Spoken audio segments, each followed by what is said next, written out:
Okay, so we've talked about grip, we've talked about rebounding the stroke and how the fingers work and why you can get so much speed with them. The final thing I want to talk about is the wrists. Now there's two main ways that the wrists work. You can move the wrist perfectly vertically like that, from a wrist up position like that. That's one way you can do it. The other way that you can use the wrist, which I kind of prefer, I think it's more natural, is that you can do that kind of a motion, that outward motion, which is, you know, the way you would use a hammer. If you're hitting something with a hammer, or you open a door handle, you use that kind of twisting motion. Okay, they're the two ways that the wrist moves. And now I'm going to sort of talk about the three different grips and which I prefer and why. You've got the German grip, okay, which is where the wrists are perfectly flat, facing up. Okay, it's a fairly strong grip.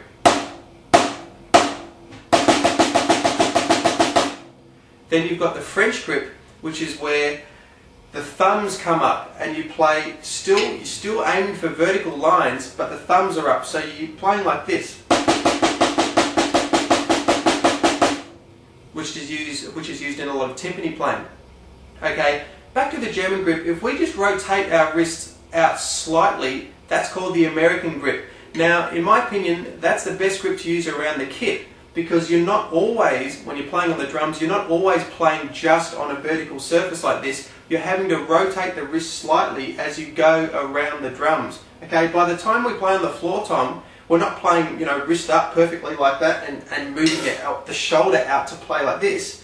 Of course you don't play like that. You just, you rotate the wrist over. So I find that the American grip works, it accommodates both the natural motions of the wrist the best. Okay, so the American grip is just a German grip, but facing out a little bit.